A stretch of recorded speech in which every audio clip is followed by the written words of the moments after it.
Agradecer a presença de vocês e agradecer ao Cari pelo convite super especial de fazer esse bate-papo com vocês, para a gente falar um pouquinho de como as organizações internacionais estão se posicionando nesse momento tão disruptivo nas relações internacionais. Então, fica aqui meu agradecimento a toda a equipe do Cari. E agradecer vocês também pela presença. Eu imagino que está todo mundo cansado, né? Afinal, essas 2 semanas tentando conciliar as nossas atividades online, tentando também compreender tudo isso que está acontecendo no mundo, deixa a gente mais cansado. Então, obrigada também pela presença de todo mundo nessa quinta véspera de feriado à tarde. E o tema que o Kari me propôs para conversar com vocês hoje, eu acho que é um tema super relevante da gente se pensar nesse momento dessa pandemia global. Porque na minha perspectiva, as organizações internacionais, elas não só vêm de um longo período de crise em virtude das próprias dificuldades burocráticas que essas organizações internacionais têm, sobretudo aquelas criadas após a Segunda Guerra Mundial, sob a égide da hegemonia americana. Mas, no meu entender, as organizações internacionais não estão passando só apenas por uma crise institucional e burocrática, mas também por um processo sistemático de minagem dessas organizações internacionais, sobretudo aquelas baseadas nos princípios de direitos humanos, por uma força global transnacional baseada em um conjunto de preceitos conservadores. E esse esforço global conservador de minar o trabalho das organizações internacionais se mostra de maneira muito mais intensa ao longo desse último mês, na tentativa dessas organizações internacionais em manejar uma resposta global e coordenada à pandemia do Covid-19. Então, eu acho que é um tema muito relevante. E aí, fiquei pensando o que eu podia trazer de novidade para vocês. E como para quem já teve aula comigo de análise de política externa, sabe que eu gosto muito das histórias de bastidores, né? De entender como que os diplomatas se organizam, negociam. E a pergunta de provocação que eu queria trazer para vocês hoje é se a diplomacia, como a gente conhece ela hoje, baseada nos princípios do multilateralismo e da cooperação internacional, vai sobreviver a essa pandemia? A diplomacia vai sobreviver ao Covid-19? E eu acho que quando a gente bota essa pergunta, se a diplomacia vai sobreviver a essa pandemia, a gente tem que pensar no posicionamento da ONU, da Organização das Nações Unidas, que é, até hoje, né, a organização mais universal e mais abrangente que nós temos, não só pela composição de seus Estados-membros, mas também pelo fato de ser a organização que tem o maior número de canais de diálogo com a sociedade civil, com pesquisadores, com especialistas, e por ser a organização internacional que tem, no momento, a agenda mais abrangente, que é a Agenda 2030, cujos objetivos estão completamente conectados com os desafios que nós temos nessa pandemia. Não só o acesso à saúde universal, que é o ODS 3, mas a questão de oportunidades de trabalho, igualdade de gênero, justiça, paz. Então, por isso eu vou conversar um pouquinho com vocês, trazendo um pouco dos bastidores das Nações Unidas, como que a chamada primeira ONU, que é a ONU dos Estados-membros, e a segunda ONU, que é a ONU do Secretariado, tem se mobilizado nesse período tão excepcional, nesse período em que uma coordenação global é extremamente necessária, só que os diplomatas e o secretariado da ONU vão ter que resolver esse problema global na situação mais difícil, que é a situação do distanciamento social. Né? A base da diplomacia é a interação face a face entre os diplomatas, né? É a negociação no Delegates Lounge, a negociação nos cafés, nas recepções, nas conversas informais, na troca intensa de negociações pela madrugada fora na sede da ONU. E desde o dia 13 de março, né, quando foi confirmado o primeiro caso de uma diplomata na ONU que estava com o coronavírus, desde o dia 13 de março, todos os trabalhos dentro da sede da ONU em Nova York foram suspensos e estão sendo feitos de maneira remota.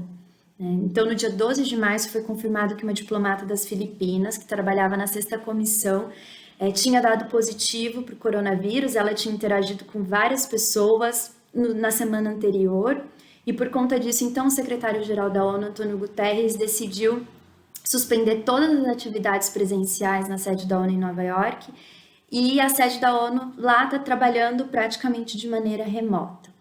Então, isso torna o trabalho mais difícil, e eu queria então trazer para vocês algumas curiosidades de como a ONU do Secretariado, a segunda ONU, tem se mobilizado, e como dois órgãos da primeira ONU, a Assembleia Geral e o Conselho de Segurança, têm tentado manter a diplomacia, o espírito da diplomacia e da cooperação vivos nesse período de distanciamento social e nesse período em que medidas coletivas são urgentes, para que a gente possa cumprir o objetivo da Agenda 2030, que é não deixar ninguém para trás.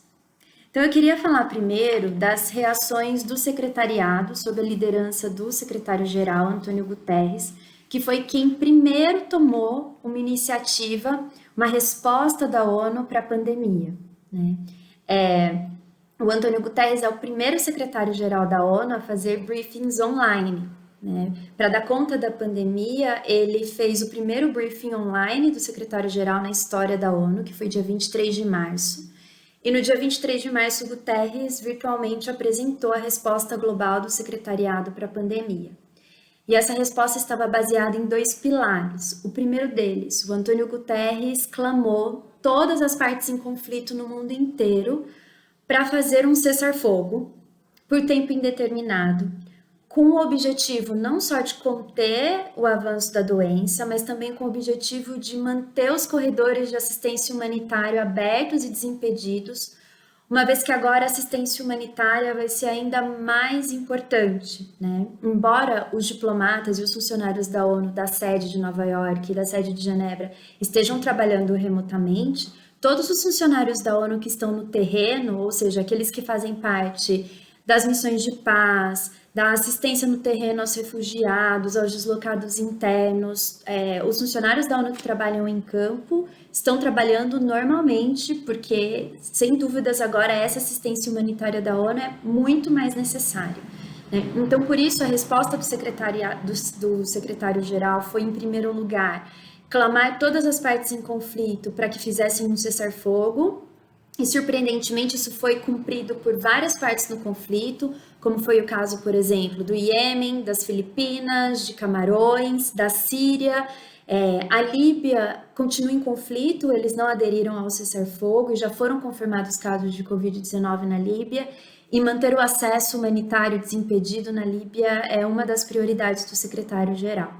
Então, além do Guterres pedir esse cessar-fogo global, ele também adotou uma segunda medida, que é o Plano Global de Resposta Humanitária da ONU. O Guterres abriu uma campanha para arrecadar 2 bilhões de dólares em contribuições voluntárias dos Estados-membros e outras partes interessadas, para constituir esse fundo de 2 bilhões de dólares, que vai ser o montante necessário para que a ONU possa continuar fazendo a sua assistência humanitária nas regiões em que isso já era necessário e naquelas regiões que, por não contarem com infraestrutura e recursos, sobretudo de saneamento básico, são as regiões mais vulneráveis a um novo pico de expansão da pandemia, como é o caso da África e, sobretudo, na região do Sahel. Agora, uma preocupação que surge da perspectiva do secretariado é que, embora todos os funcionários de Nova York estejam trabalhando remotamente, o Guterres tem ido dia sim, dia não, trabalhar na sede da ONU. Claro que eles estão tomando as preocupações, né, de higienizar o carro, o escritório, a casa do Guterres, mas ele já tem 70 anos e ele faz parte do grupo de risco, né? Então, fiquei me perguntando, se acontecer com o Guterres, claro que eu não quero que isso aconteça, mas se ele estiver numa situação incapacitante, como é a situação em que se encontra o primeiro-ministro britânico, por exemplo, nessa situação? Como seria a linha sucessória da ONU caso Guterres, por algum motivo, ficasse incapacitado de continuar liderando os trabalhos do secretariado? E aí fui dar uma olhada na linha sucessória dos secretários-gerais da ONU, era uma coisa que eu nunca tinha estudado. E quem criou a linha sucessória, na verdade, foi o secretário-geral Kofi Annan, nas reformas que ele fez na estrutura do secretariado em 97. De modo que a linha sucessória, né, caso o secretário-geral esteja impossibilitado de cumprir suas tarefas, Quem assume é a Deputy Secretary General, que, como vocês devem se lembrar, é uma mulher, é a Amina Mohamed, né? O Guterres, quando ele assumiu, ele fez questão que o seu gabinete fosse 50-50, né? Tivesse gender equality, então a vice-deputy é a Amina Mohamed. Então, caso o Guterres esteja incapacitado, ela assumiria. E depois, a terceira na linha de sucessão é a chefe de gabinete, que é a brasileira Maria Luísa Viotti. Então, o secretariado foi o primeiro a dar respostas à pandemia, né? Agora a gente precisa acompanhar esse cessar-fogo e a gente precisa acompanhar essa resposta humanitária rápida que o Guterres pretende mobilizar. Desses 2 bilhões, por enquanto, a ONU só conseguiu arrecadar 390 mil dólares. Então, nós temos aí um gap financeiro enorme em relação ao financiamento da assistência humanitária para a pandemia, e vai depender, sobretudo, da contribuição dos países desenvolvidos, que, como nós sabemos, tem colocado várias reticências, sobretudo os Estados Unidos, a um esforço financeiro global para financiar a pandemia. Hoje, né, os números de ontem, nós tínhamos 175 funcionários da ONU de casos confirmados com Covid-19. Desses 175, 19 residem em Nova York, né, que é um dos epicentros da crise e da contaminação, e 2 funcionários da ONU, infelizmente, já morreram de Covid-19, um funcionário da FAO, em Roma, e um funcionário da WIPO, que é a Organização para a Propriedade Intelectual, em Genebra. Então, os próximos passos do secretariado também é pensar na saúde dos funcionários da ONU, sobretudo aqueles que estão no terreno, né, entregando assistência humanitária. Passando agora um pouquinho para aquilo que a gente chama da primeira ONU, né, dos órgãos de decisão que envolvem os Estados-membros. A Assembleia Geral da ONU foi o segundo órgão da ONU a prover uma resposta internacional à pandemia. Semana passada, no dia 2 de abril, a Assembleia Geral aprovou a primeira resolução a respeito da pandemia, que é a resolução 74.270. Já está lá no site da ONU para quem quiser ler a resolução. É uma resolução, essa primeira resolução foi muito mais uma resolução de efeito moral, né, para mostrar que a Assembleia Geral vai conduzir um esforço de coordenação global em resposta à pandemia, mas a coisa assim, mais importante dessa resolução foi recriminar fortemente, né, qualquer discriminação, xenofobia ou atos de racismo em virtude da pandemia, né? Sobretudo em relação à China. O nome da China, inclusive, nem foi citada nessa resolução da Assembleia Geral, embora fosse vontade do diplomata americano incluir no preâmbulo um parágrafo que mencionasse que a origem da pandemia era a China. Mas foi possível chegar a um consenso e essa resolução foi aprovada, mas o trabalho da Assembleia Geral está completamente parado, né? A gente tem que se lembrar que esse ano a ONU tinha uma série de comemorações referentes aos seus 75 anos, uma série de encontros globais. Esses encontros foram cancelados ou transferidos para uma data futura, porque infelizmente não tem como mobilizar presencialmente todas essas pessoas dentro da sede da ONU em Nova York, né? Essa semana a Assembleia Geral está trabalhando em 2 rascunhos de resolução, agora mais concretos, para tentar coordenar melhor a resposta da ONU à pandemia. Um rascunho de resolução está sendo patrocinado pelo México e tem o objetivo de estabelecer algumas diretrizes para coibir a guerra comercial global que nós estamos vendo em relação à compra e à venda de equipamentos de proteção individual e de medicamentos. Vocês devem ter acompanhado, né, nas últimas semanas uma série de leilões informais, né, para comprar equipamentos de proteção individual, uma série de roubos de cargas, uma série de cancelamentos de pedidos, sobretudo de países em desenvolvimento, como foi o caso do Brasil, por exemplo, que teve o seu pedido cancelado. Então, o México está patrocinando uma resolução na Assembleia Geral que visa estabelecer mecanismos de cooperação global para organizar melhor o acesso aos remédios e aos equipamentos de proteção individual ao longo dessa pandemia, sobretudo para fazer com que os países em desenvolvimento tenham maior acesso a esses equipamentos, já que eles vão ser os países mais afetados. E a Arábia Saudita também está patrocinando uma segunda resolução dentro da Assembleia Geral, mas com um foco dentro daquilo que foi discutido na reunião do G20 algumas semanas atrás, né? No sentido de construir um grande pacote de investimentos global para recuperar a economia, proteger emprego e renda. Essa é uma resolução que vai ser um pouco mais difícil de ser aprovada em termos robustos, ela deve ficar um pouco dentro da linguagem da declaração que o G20 adotou. Mas para a Assembleia Geral, esse momento da diplomacia à distância é uma grande perda, sobretudo para os países em desenvolvimento. O G77, que é o grupo dos países em desenvolvimento na ONU, sobretudo eles estão tendo uma enorme dificuldade em conseguir coordenar e alinhar suas posições, devido a duas coisas, ironicamente. Um é o acesso tecnológico, né? O G77, pelo fato de não ter um secretariado, uma sede, ele não tem uma plataforma para facilitar as negociações online. Eles estão usando Skype, porque é o jeito mais fácil que eles têm de negociar online. E existe também uma restrição de idade. Boa parte dos diplomatas da Assembleia Geral tem mais de 60 anos, não são os millennials, né? Tem um site bem legal, que até recomendo que vocês sigam, que é o PassBlue. Ele traz essas novidades internas, esses bastidores das negociações da Assembleia Geral.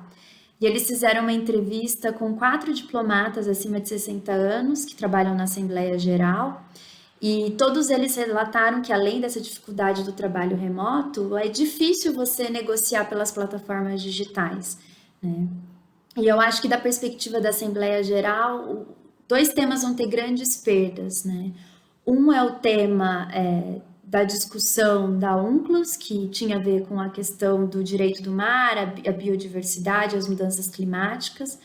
Então, a agenda, né, do combate às mudanças climáticas vai ficar um pouco interrompida por conta da suspensão das reuniões presenciais da Assembleia Geral, e a agenda de gênero, né?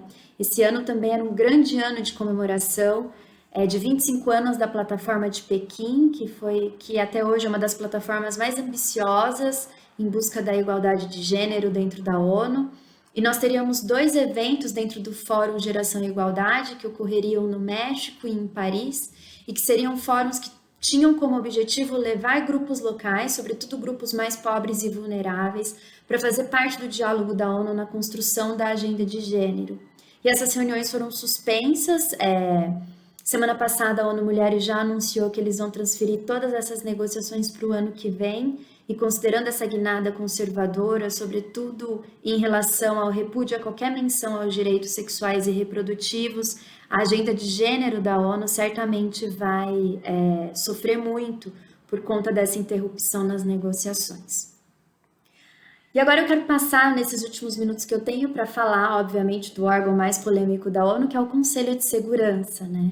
O órgão com maiores dificuldades de se adaptar às transformações globais, né? O órgão mais difícil de você conseguir uma reforma, e é o órgão também que está penando mais para se adaptar a esse novo contexto da diplomacia virtual.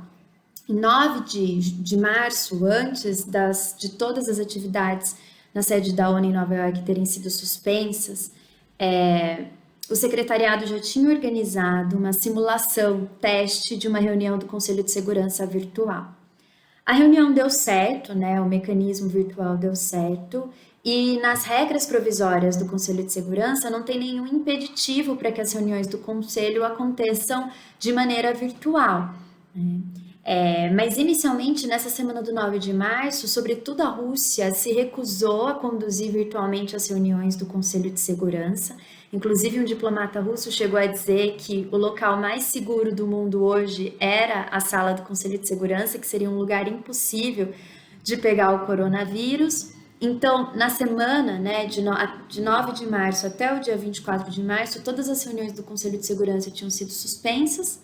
Mas aí, obviamente, os trabalhos tinham que continuar, e no dia 24 de março o Conselho de Segurança fez a sua primeira reunião online, né? A sua primeira reunião virtual. Mas essas reuniões, por hora, têm sido reuniões fechadas, são reuniões que não são públicas, que não estão sendo divulgadas publicamente, né? Sobretudo por uma reticência da Rússia em tornar essas reuniões públicas.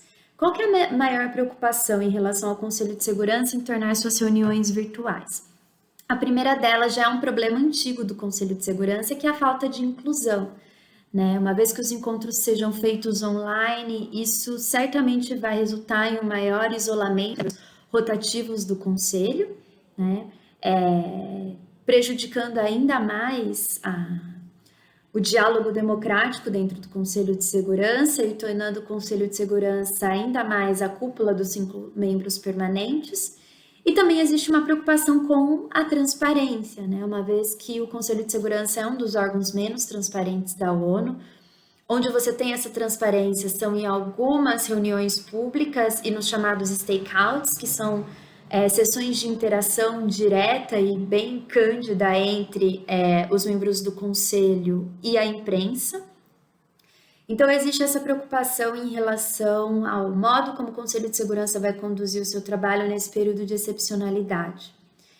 E, surpreendentemente, o Conselho de Segurança também ainda não adotou nenhuma resolução a respeito dos impactos do Covid-19 no assunto da paz e da segurança internacional.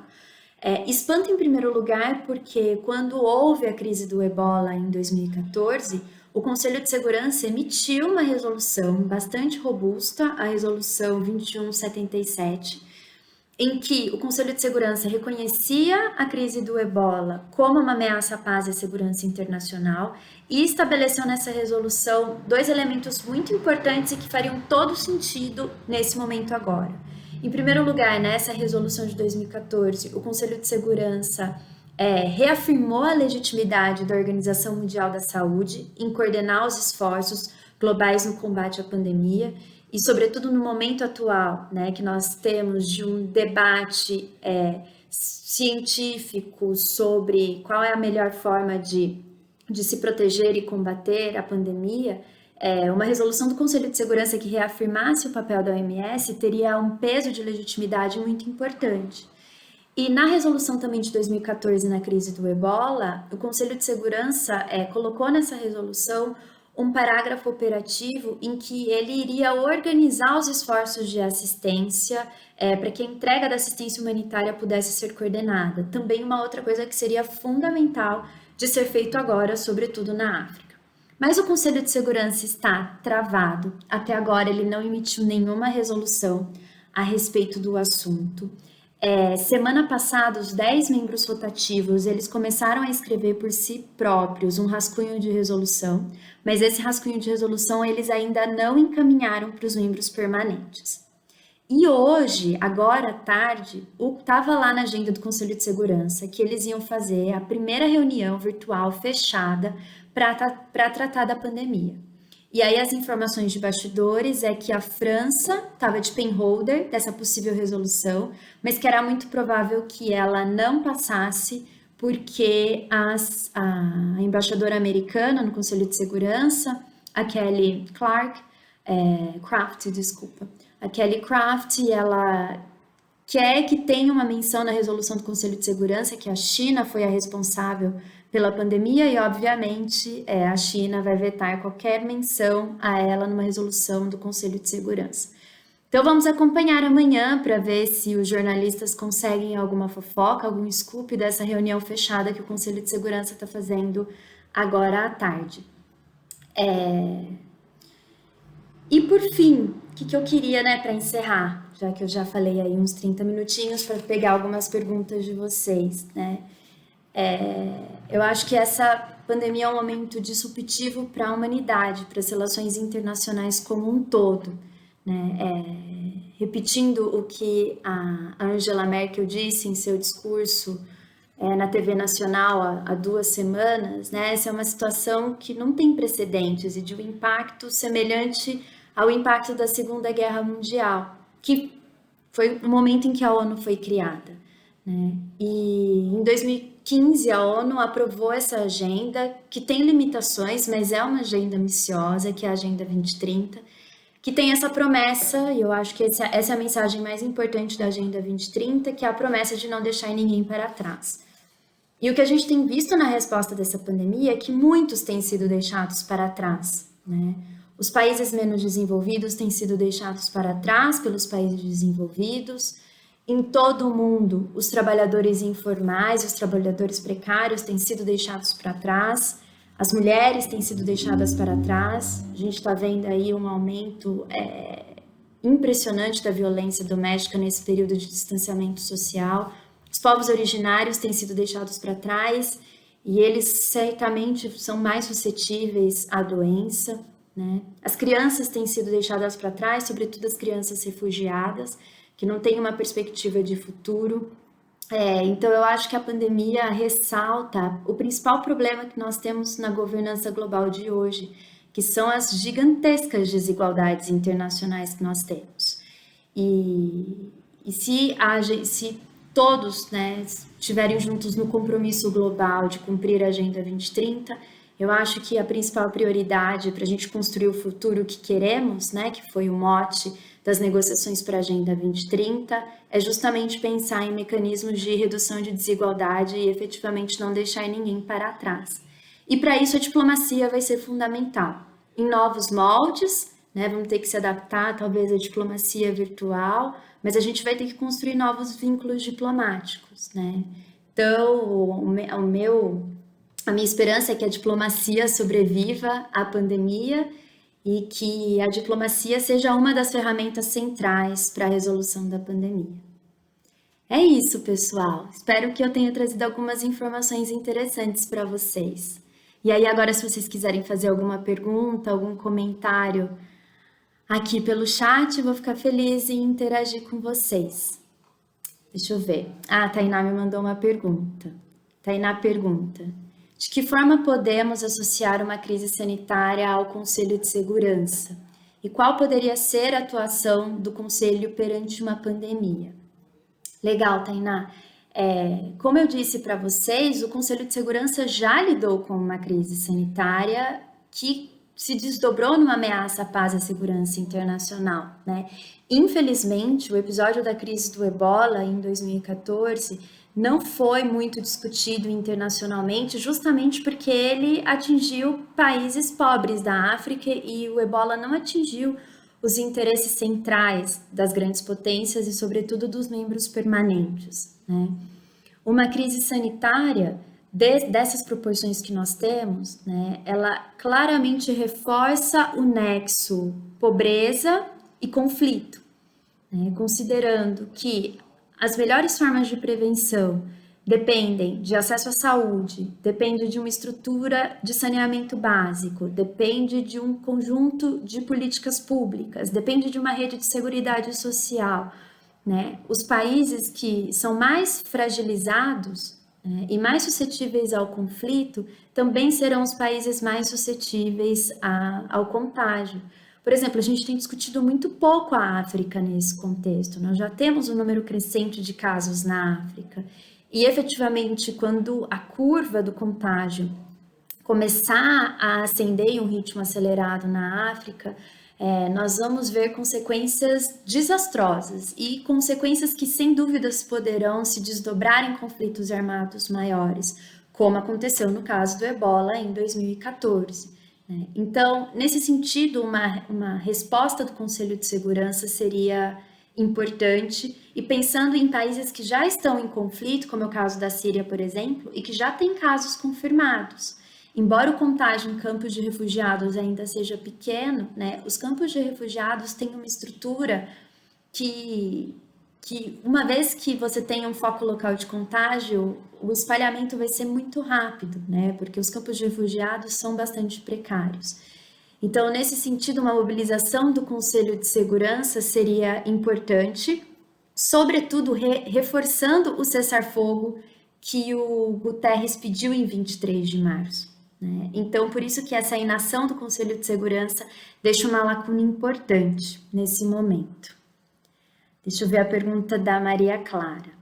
Ela perguntou: tem se falado na mídia sobre uma economia única internacional. Isso não afeta a soberania dos países? Sem dúvidas, fenômenos que são globais e transnacionais, como é o caso dessa pandemia, Clara, trazem à tona aqueles debates clássicos das relações internacionais, sobretudo o debate sobre um princípio fundador das relações internacionais, que é o princípio do respeito à soberania nacional, né?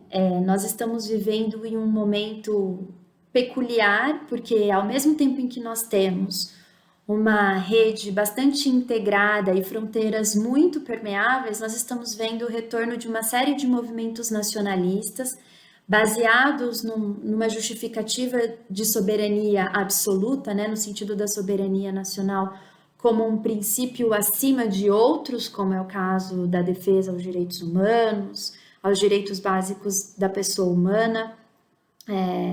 Então, esse é o momento da gente pensar novamente, né, reposicionar esse debate clássico que vem de um contexto de anarquia internacional, onde os mecanismos de coordenação global são muito frágeis, né, são mecanismos de governança em que você não tem mecanismos com enforcement, e ao mesmo tempo, para muitos países, a reação mais fácil é se fechar, né, e voltar a reivindicar a questão da soberania, né. O problema é que como você vai resolver problemas globais de maneira individual? Então, eu acho que essa questão é uma questão importante e para a gente que é da área de RI, a gente vai ter que voltar aos princípios fundadores das relações internacionais. E semana passada, inclusive, saiu no El País uma matéria bem interessante que retoma um debate do pós-Primeira Guerra Mundial, que foi repensar em mecanismos supranacionais, né, em formas de coordenação internacional que pudessem alterar o estado de anarquia internacional.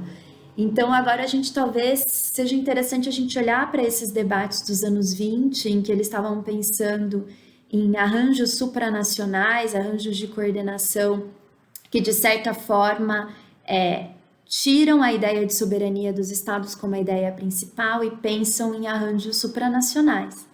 Eu acho que esse é um momento para a gente pensar fora da caixa. Deixa eu ver a pergunta do Henrico.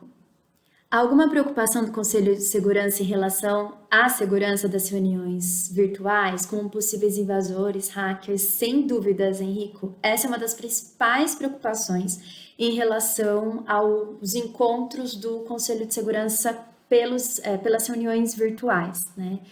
Eu não sei se vocês acompanham a embaixadora americana, a Kelly Craft, né? Ela sempre posta fotinhas dela no Instagram e uma das preocupações que ela esboçou, tem uma foto dela fazendo a reunião da cozinha da casa dela, né? Do Conselho de Segurança.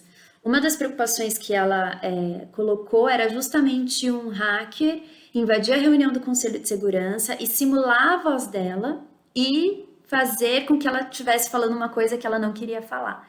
Então, essa preocupação é central, né? Sobretudo da perspectiva dos Estados Unidos, da Rússia e da China.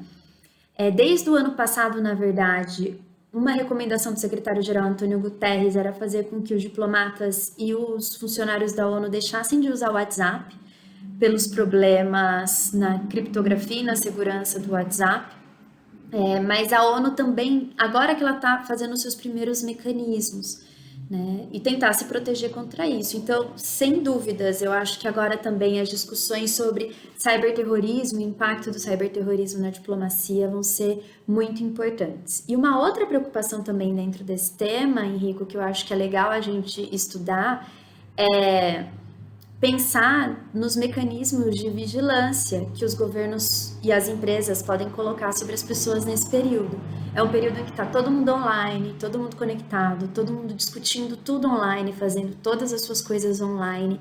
E eu acho que todas aquelas discussões que a gente já tinha em alguns anos atrás, né, que envolvem Cambridge Analytica, o cerceamento das pessoas por meios virtuais. Eu acho que a gente precisa repensar ainda mais essas questões, porque agora a gente está transferindo praticamente todas as decisões importantes para o âmbito virtual. Tudo bem? Deixa eu ver se eu tenho mais uma pergunta. Gui, olá, Gui. Deixa eu ver qual é a pergunta do Gui. Já existe alguma parceria entre o Conselho de Segurança e a OMS ou algum precedente nesse sentido? que deu ao Conselho de Segurança uma possibilidade de obrigar os países a mandar relatórios para a OMS, por exemplo? Gui, boa pergunta. Uma parceria em relação a esse follow-up dos relatórios, eu desconheço, a gente precisaria dar uma olhada. E aí o nosso precedente é a crise do Ebola. Eu acho que quem deve saber responder essa pergunta é a nossa especialista em CS, Thalita Pinotti, né? Se ela estiver por aí e puder dar um palpite, né? Agora, nas resoluções do CS de 2014 sobre o Ebola, a articulação com a OMS foi central. Tem um parágrafo lá na resolução em que o Conselho legitima a OMS como a coordenadora central dos esforços sanitários para o combate à pandemia.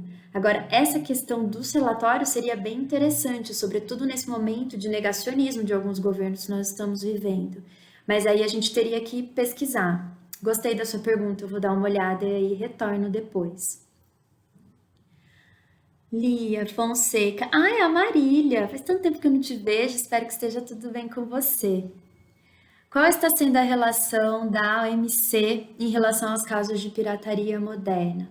Essa pergunta é bem interessante também, Marília. A OMC tem também passado por um processo de crise, né? Especialmente como resultado da guerra comercial entre os Estados Unidos e a China. E ela tem feito, né, nas últimas semanas, algumas reuniões. A prioridade, na verdade, da OMC nesse momento é manter as cadeias de suprimento global, sobretudo as cadeias de alimento, funcionantes, né? Porque o risco dessa crise estar associada também a crises alimentares profundas é grande. Então, nas primeiras reuniões da OMS, a preocupação foi manter as cadeias globais de suprimentos, sobretudo de alimentos, funcionando. E aí, a partir, né, das diferentes denúncias de roubo, de leilões em aeroporto, né, a respeito dessa briga para aquisição de EPIs e de medicamentos, né, ela começou a discutir justamente essa questão da pirataria, digamos assim, né. Esses atos demonstram mais uma vez, né, essa fragilidade do sistema multilateral de comércio, né, e de como os países têm usado medidas multilaterais. E a gente está vendo uma nova guerra comercial. Eu não acompanhei essa questão dos casos de pirataria, então eu não saberia te dizer com detalhes, mas as reuniões sobre manter as cadeias globais de suprimento, sobretudo de alimentos ativas, tem vários materiais lá no site da OMC, vale a pena dar uma olhada em relação a isso. Tudo bem? Tem mais alguma pergunta, pessoal? A gente também já está se aproximando do nosso horário. Eu não sei se vocês querem fazer mais alguma pergunta, algum comentário.